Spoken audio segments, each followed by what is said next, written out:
Introduce Senior Advisor Valerie Jarrett. Valerie is a champion for Opportunity for All, and I'm very proud to call her my boss. Yeah. That was really sweet. Thank you, Maria. Good morning, everyone. We are so excited to have you here. It has been quite a week with our celebrations. The president had a terrific reception last week, and we had a cross-section of people from across the country who came to help celebrate, and he charged them with doing more. Just last night, Maria and I were at the Kennedy Center where we had a celebration with Senator Harkin, who I know many of you know, penned the bill. We gave shout outs to Congressman Hoyer. We honored Jean Kennedy Smith and all of the work that she has done. And so we've had really a week of celebrations, but I have to tell you, one of the best events that we do here are Champions of Change. And the reason why is because it gives us a chance to put the spotlight on ordinary people across our country who are doing just absolutely extraordinary things and really provide inspiration and beacons of hope. And there's no better flattery than imitation. So our hope is that for the 9 of you, there are going to be 9,000 and then 900,000 and 9 million who will follow in your footsteps and get a bit of that energy and chemistry from you to feel this sense of responsibility to give back to the community. So before my remarks go any further, I want to take a chance to highlight each of our champions and be recognized. And they are an extraordinary, as we like to say, intergenerational group. So to begin with, there's Dilshad Ali. Dil, hands up. Dil is an advocate with the Virginia Autism Project. She helped facilitate the passage of landmark autism insurance legislation, and she's also worked with Enable Muslim and Mushin, the first ever disability advocacy organization focusing on creating programs of inclusion, mentoring, and resource sharing in the American Muslim community. So congratulations to you. Round of applause.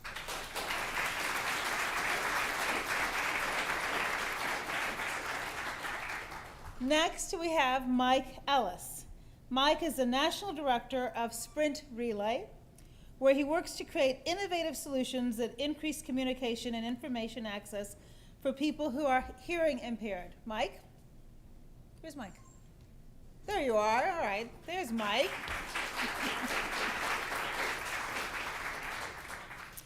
Next, Sandy Ho. Sandy is a disability youth advocate, and she's been key in developing the Easter Seals Thriving Mentoring Program for young women with disabilities and founded Letters to Thrive, an international project where disabled women around the world share life experiences through letters to their younger selves. Sandy.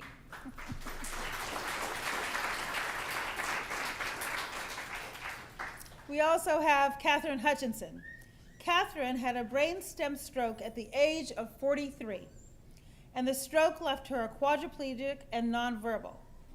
Kathy was institutionalized and shared her experience while serving as a named plaintiff in the class action Hutchins versus Park.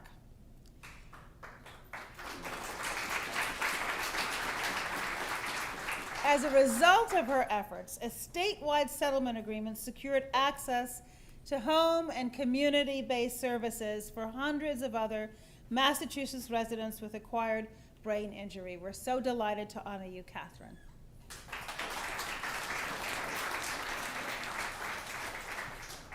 Next, we have Talila A. Lewis. Talila is an activist and an attorney whose research is focused on creating equal access to the legal system for individuals who are deaf and people with disabilities.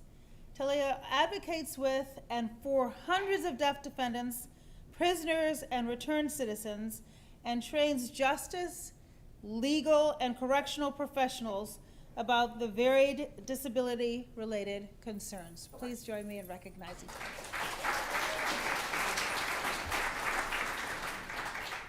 Next, we have Brian Myanmar, who is a sophomore at Cornell University. where he started an assistive technology blog to help others with disabilities learn about available resources. Please join me in recognizing Brian.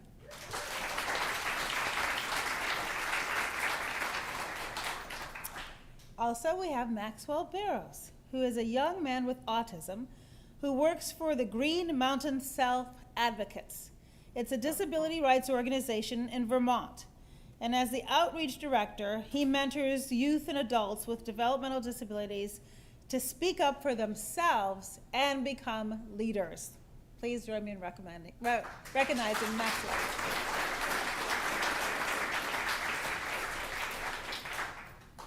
Next, we have Dura Vargas, a mental health activist. She is a crisis text line crisis counselor. That's a mouthful. A crisis text line crisis counselor and a facilitator for the Young Adult Support Group, a National Alliance on Mental Illness, NYC Metro. Please join me in recognizing Dura.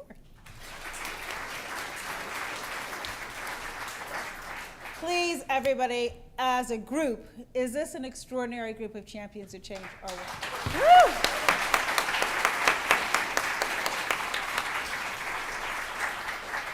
So, as I hope you know, since first taking office, President Obama has worked very hard to deliver on behalf of the community of people with disabilities and to increase opportunity for all Americans. He believes we should all be defined by our abilities and not defined by our disabilities. On February 12th, the President signed an executive order to raise the minimum wage for workers on a new and replacement federal contracts to up to $10.10 for everyone. Under current law, workers whose productivity is affected because of their disability may be paid less in wages than others for doing the exact same job, and he thought that was not right and not fair, and so he changed it. Under the new executive order, all people working under service, construction, and concession contracts with the federal government will make at least a minimum of $10.10. That's good news.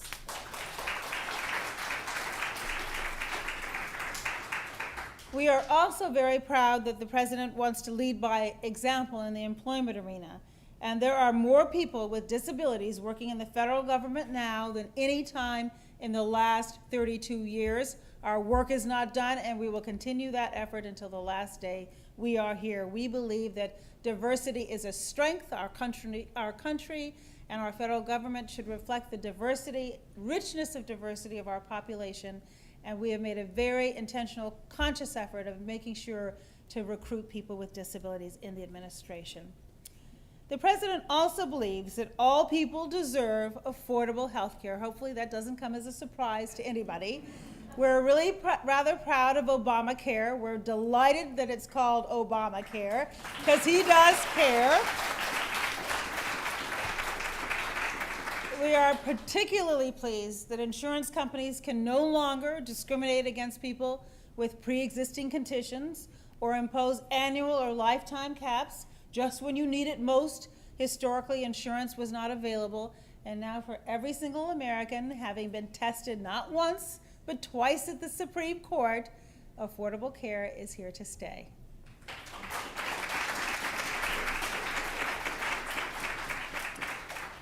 And so I guess in closing, I want to say to you that as we reflect upon the President's approach, his philosophy since the day he's been in office, in fact, since the day he started as a community organizer on the south side of Chicago, is to make sure that every voice is heard in our country, even the softest voices, to speak for those without voice who have historically been left behind. And he wants to make sure that every person gets that fair shot, regardless of zip code, regardless of race, regardless of religion, regardless of sexual orientation or gender identity, and regardless of your ability or disability.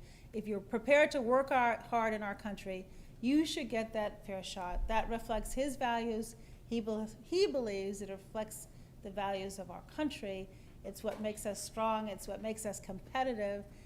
It's what makes us great. And it's what makes us decent and good, too. And those are all important. And sometimes in this town, The decent and good gets left by the side, which is why we're so glad to have all of you. You're a constant reminder of why we work so hard, on whose behalf we're fighting. You keep our focus as it should be on the long haul, and your work just makes us so proud of each and every one of you. So to the champions, I say congratulations. To those of you who are here supporting the champions, they couldn't be champions without you. To those of us who are watching our live stream, which we enjoy broadcasting across the country, who couldn't be here, I hope in your hometowns you will celebrate these champions by finding your own champions and hold them up as we hold up the folks who are here with us today. So thank you very much, and I'm going to turn it back over to Maria.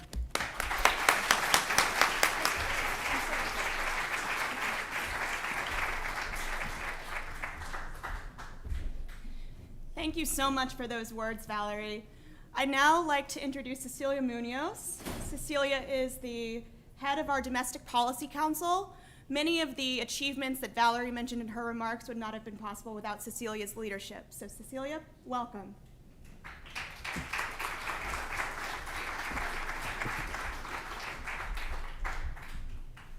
Thank you so much. Good morning, everybody. I just want to start by echoing Valerie's warm welcome to you all. We're really, really excited to have you here. This is an important day. This is a hugely important milestone. And we also know that we have hugely important work still ahead of us. So it's good to take a moment to step back and reflect on how far we've come and to use that as motivation for the work ahead. So congratulations to our champs of change, and thank you so much for your inspiration and for all of your hard work. When President Bush signed the Americans with Disabilities Act into law, he said, "With today's signing of the landmark Americans with Disability Act, every man, woman, and child with a disability will pass through once closed doors into a bright new era of equality, independence, and freedom." And I know that some of you today were there on the South Lawn on July 26, 1990. It was one of the largest bill signings the White House ever hosted. So 25 years is an important milestone. So it's important to celebrate the 25th anniversary of this transformative law. It's resulted in greater civil rights for 56 million Americans living with disabilities today. And this victory was the result of a lot of hard work by a lot of courageous people to make sure that, as the president likes to say, we continue on our path to becoming a more perfect union, that we make sure that the American dream is accessible to all. So President Bush's comments were impassioned, they were eloquent, and some of the most powerful voices in the continued struggle for disability rights come from the people who are most affected by the structural barriers that people with disabilities face. That's why we're here today. And that's why we celebrate Champions of Change. You are unique because we are honoring individuals across generations, some of whom have been advocating for disability rights for decades, and others who are the next generation of leadership who are going to carry on this struggle for decades to come. Every day, people with disabilities make tremendous contributions to our country, and one of the ways in which our champions of change today contribute to the country is by moving the needle on access, equity, and inclusion beyond just the space of compliance. These champions are the embodiment of something that Justin Dart, who was the father of the ADA, said. The ADA is only the beginning. It's not a solution. Rather, it's an essential foundation on which solutions will be constructed. In other words, the ADA is a baseline. It tells us what we should be aspiring to, but simple protection under the law isn't sufficient unless we make accessibility real to all people all across the country. So the law is an important foundation. It's a statement of our values. It's the construct on which we build, but the building is tremendously, tremendously important. And this president is really determined to make sure that we are inclusive of people with disabilities as part of his larger vision of making sure that we really realize the dream in this country, that this notion of no matter who you are, you have a chance to get ahead if you're willing to work hard. So that includes things like the president's commitment to things like family leave or closing the pay gap for women, to creating common sense immigration reform. This idea is that we as a country, as a people, are committed to opportunity for every single American, and that includes Americans with disabilities. Providing greater opportunity for Americans with disabilities is inextricably linked to each individual's success, but it's also linked to the success of our local communities and to our nation as a whole. And to be honest about it, if we're really being truthful, we are leaving tremendous talent on the table in the United States today. Only 62% of students with disabilities graduate from high school on time. And when workforce participation rates among people with disabilities remain at 20%, and even when those Americans with disabilities who are working full-time continue to experience persistent wage gaps, it's clear that we're leaving talent on the table and that we need to do more to address the structural and attitudinal barriers that hinder not only the success of Americans with disabilities, but the success of the nation as a whole. This administration is working really hard to address those barriers. That's part of why we're here today. This is a celebration, but it's also a moment to help us remember to rededicate ourselves to the work ahead.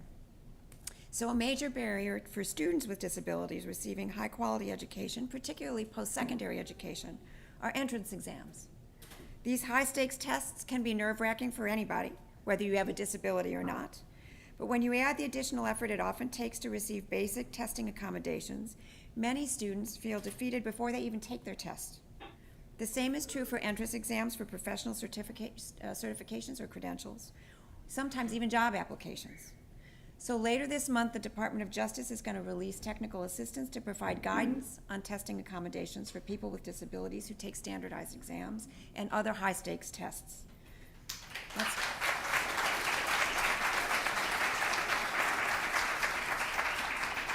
So the document's going to describe the responsibilities of testing entities that offer exams or courses related to applications, licensing, certification, or credentialing for secondary, post-secondary, professional, or trade purposes. It's an important step forward, and we're proud of the DOJ for putting this forward. Another tangible legacy of the Americans with Disabilities Act is accessible public transit. So when I use a bus, I expect it to kneel down and accommodate my neighbors who use wheelchairs. And yet, even when people can receive high-quality education and make it through required exams, too many people with disabilities lose out on employment because they can't access accessible public transit to get them to their jobs. To address this, the Federal Transit Administration will soon announce the Mobility Services for All Americans Deployment Planning Project, which will showcase promising technologies and practices that improve travel planning and coordination for people who need specialized transportation. Valerie mentioned the promising results of the President's executive order on federal hiring of people with disabilities. More people with disabilities in federal service now than in the last 30 years. Let that sink in because it's really great news. And some even better news is that in the coming months, the EEOC intends to issue a notice of proposed rulemaking to amend its regulations implementing Section 501 of the Rehabilitation Act of 1973, which requires the federal government to engage in affirmative action for people with disabilities. So this rule is going to complement new regulations under Section 503 that require federal contractors to take affirmative steps to recruit, hire, promote, and retain workers with disabilities. These increased regulations also require increased data collection and record keeping to improve employer accountability. So I work at the Domestic Policy Council. I am a policy wonk by nature. And new proposed rules, the expansion and the more specificity around Section 503, collecting data, releasing data, these are all very wonky policy kinds of objectives. They are tremendously important because the point that we're making within the federal government and for federal contractors is you shouldn't be leaving talent on the table. You should have a plan for recruiting and hiring and retaining and promoting people with disabilities. That's the idea, and we're moving forward both with respect to federal hiring but also with respect to federal contractors. Again, because these are important because of the contributions that people have to make, and because the more inclusive our workforce is, the more successful we all are. So this is a commitment that the President is making, and these will be part of the President's legacy, again, on making sure that we continue to become a more perfect union. So, thank you very much.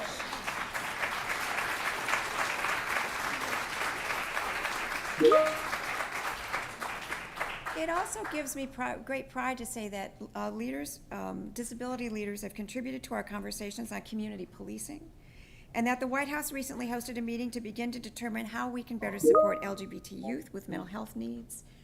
The whole conversation on policing is incredibly important, and it needs to include leadership from the disability community if we're going to help local police forces around the country get it right.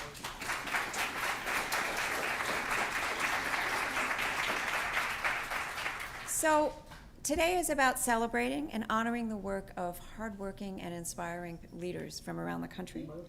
Today is also about celebrating and recognizing 25 years of an important milestone in our country's civil rights history. But I really want you to hear from those of us at the White House that today is also very much about the work that is still ahead of us. We are not yet where we need to be. And we know that that's true. We know that that requires work and it requires leadership. And as much as today is about celebrating that kind of leadership which has brought us to this point and which will take us into the future, what Champions of Change events does for those of us who work here in the administration is provide inspiration. It helps us redouble our commitment to the work ahead. It gives us hope, and I suspect we take at least as much, if not more, than those who are celebrating around the country, because we learn so much from all of you. We take so much inspiration from all of you. That's what gives us the energy for the hard work that's still ahead.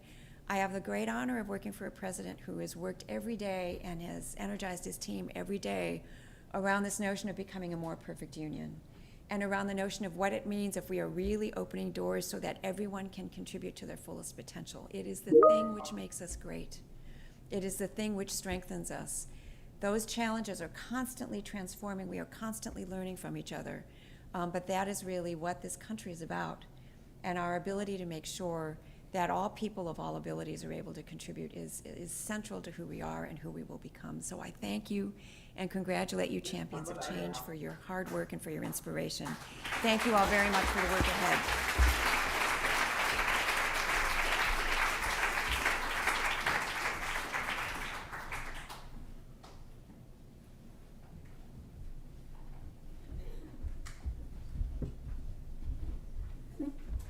Thank you, Cecilia, for your remarks and for your continued leadership. So I'd now like to bring together the first panel of champions to the stage. And as we do that, I'd like to shift some people around. So if we could get folks who are in the doorway to come up and around to the back of the room, and then anyone else who can take a seat. There are a few open seats in the room, so let's get you all in here and comfortable. So for our first panel will be moderated by Judy Heumann and will feature Sandy Ho, Dilshad Ali, Dior Vargas, Doug Garner,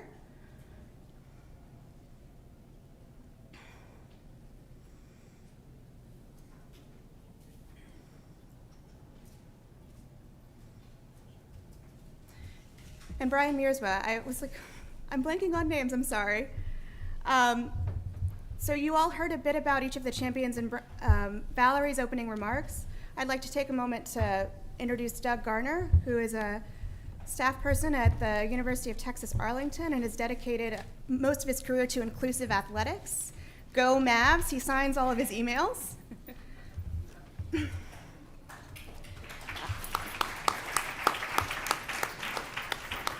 And Judith Heumann, many of you probably already know very well, but she is a longtime leader in the disability rights movement and has had many positions and worn many different hats, but currently she is the Special Advisor for International Disability Rights at the U.S. Department of State and the first person to ever hold this position. So Judy and champions, please take it away. Thank you very much. Let me just navigate.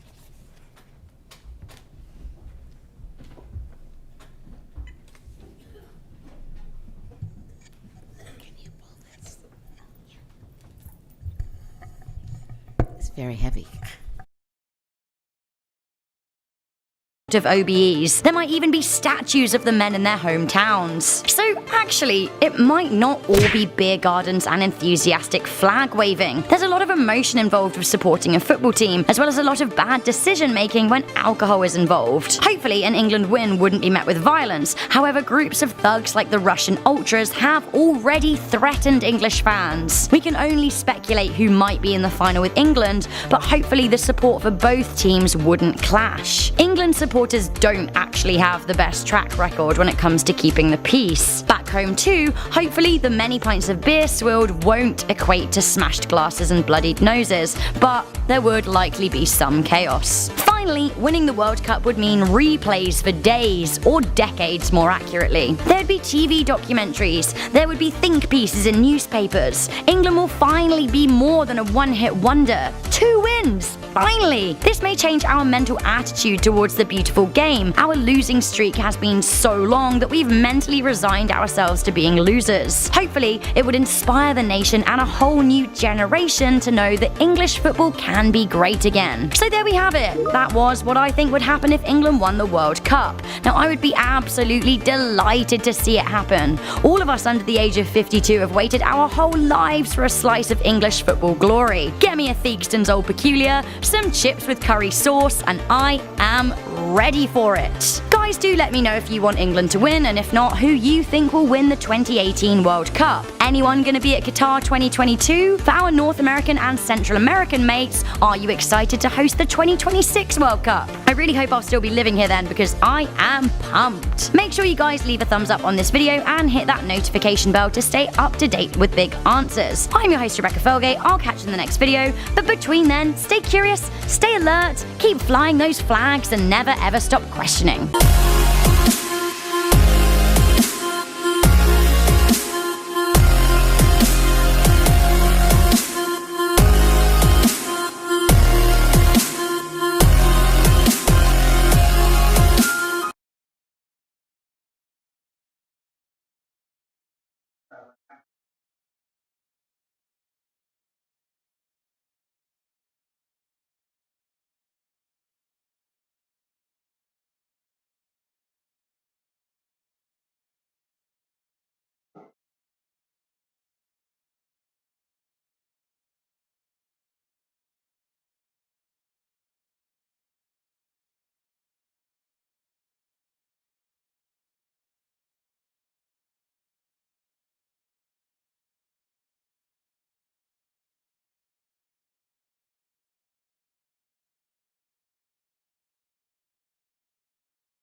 They've moved into munition centres, they've left their hometowns, they've perhaps lived in hostels together, and the sort of, that formed bonds and friendships. So Julia Varley, along with other women trade unionists, they've moved into munition centres, they've left their hometowns, they've perhaps lived in hostels together, and the sort of, that formed bonds and friendships. So Julia Varley, along with other women trade unionists, are Country houses like these simply wouldn't have been able to function without a whole army of staff working away above and below stairs.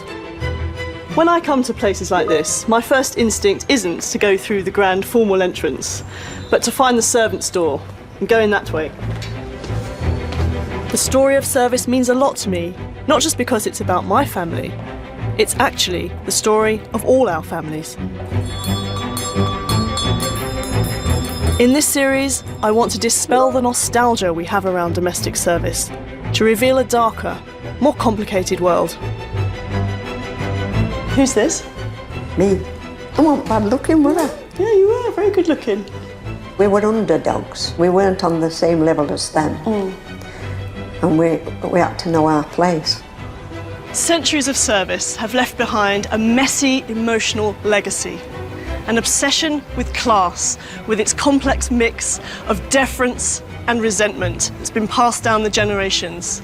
An obsession that makes us, for better and worse, who we are.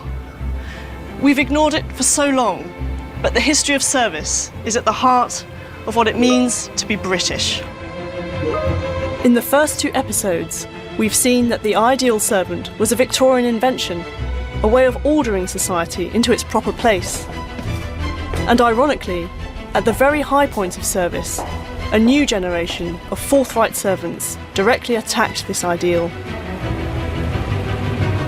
In this film, we witness the complete collapse of the old order, leaving the master-servant relationship in turmoil, and the very notion of service itself in crisis.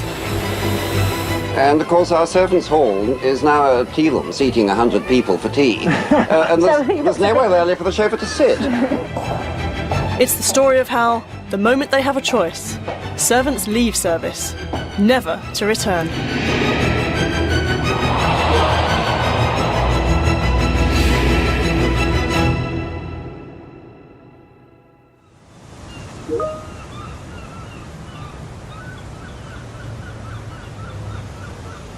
It was from these large townhouses, bustling with servants, that one of the most original and authentic servant voices emerged, who told us straight and fearlessly what the world of service really meant.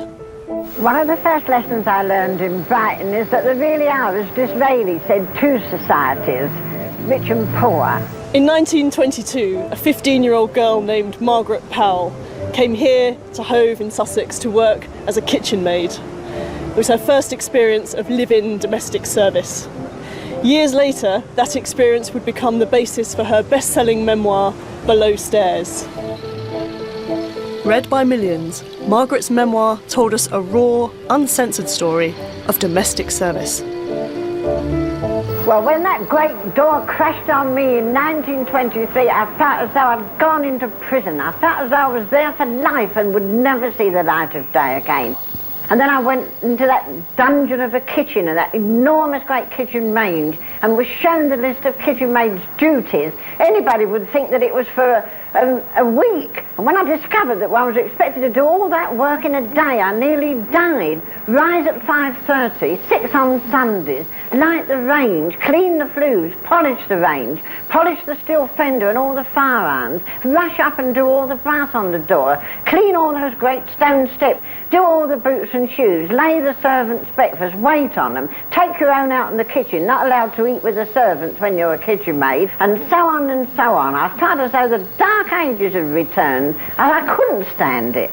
And this was that dreary little basement, and over here was that kitchen, and all that I ever saw of life was people's legs as they walked by there. And then at night, when the day's work was done, and mighty late it was sometimes, I would drag myself up all those 132 stairs to that garret on the top. The thing that stands out for me when reading her book is not just the grim description of her daily duties, but her fervent, deeply felt reaction to that vast gulf that separated her from her employers, a seemingly unbridgeable gulf of status and class. We always called them them. Them was the enemy, them overworked us, and them underpaid us. And to them, servants were a race apart, a necessary evil. What lay behind Margaret's no-holds-barred tale was the great secret.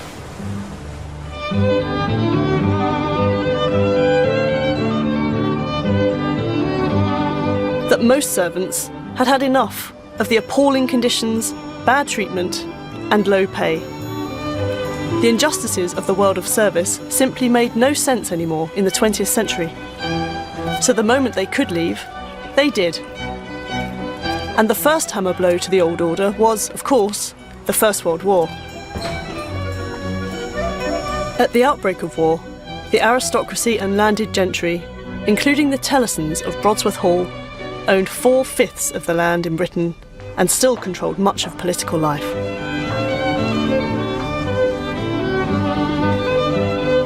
Brodsworth was used as a status symbol and a playground by Charles and Constance Telleson, who led a privileged life, indulging their passions for lavish dinner parties and balls, summer yacht tours around Scotland, and, importantly for Charles, shooting. This social world was all made possible through the work of 15 indoor servants and 89 estate workers. This concealed door separates the world of the Tellesons from the world of their servants. Both worlds were about to change.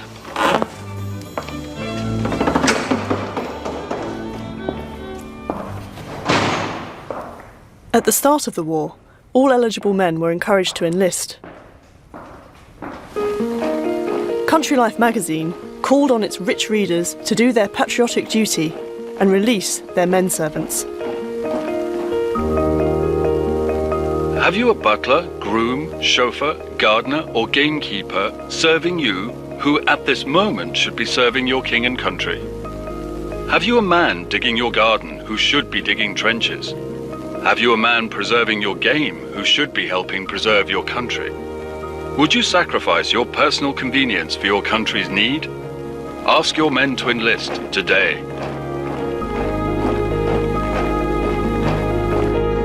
And of course, Charles Telleson, too old to enlist himself, allowed his men to go. This is the butler's pantry. This is Mr. Marshall's pantry. One day at the beginning of the war, a young servant called James Hunt would have come in here to hand in his notice as he was going off to the trenches. It's a photo of who we think is James here. He was a footman, and here's Mr. Marshall in the centre. Over the next 3 years, all the healthy men left for the war, including Mr. Marshall. Telleson may have lost most of his men servants, but he was not about to forego service. Other solutions had to be found. This picture is just one of a whole collection of photos taken by one of the few men servants deemed not fit to serve, valet and amateur photographer Alf Edwards.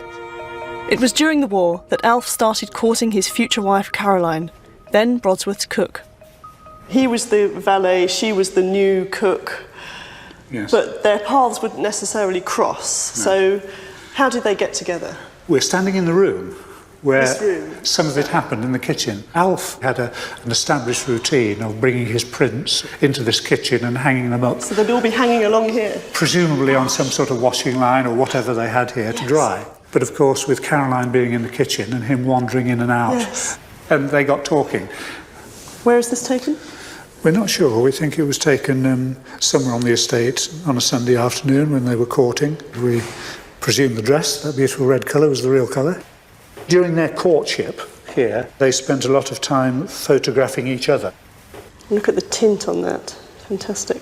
He didn't go and fight in the First World War. No, Alf had consumption. We now call it tuberculosis. Right. And he was exempted from war service because of this. The big impact on Alf was the huge number of jobs he had to do during the war when he was in progressively worse and worse health. Alf had been hired as a valet, but like for so many servants during the war, his duties multiplied. He now chauffeured and ran the gun room.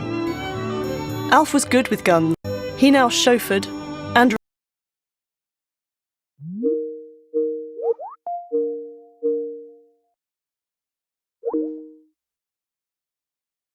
ran the gun room.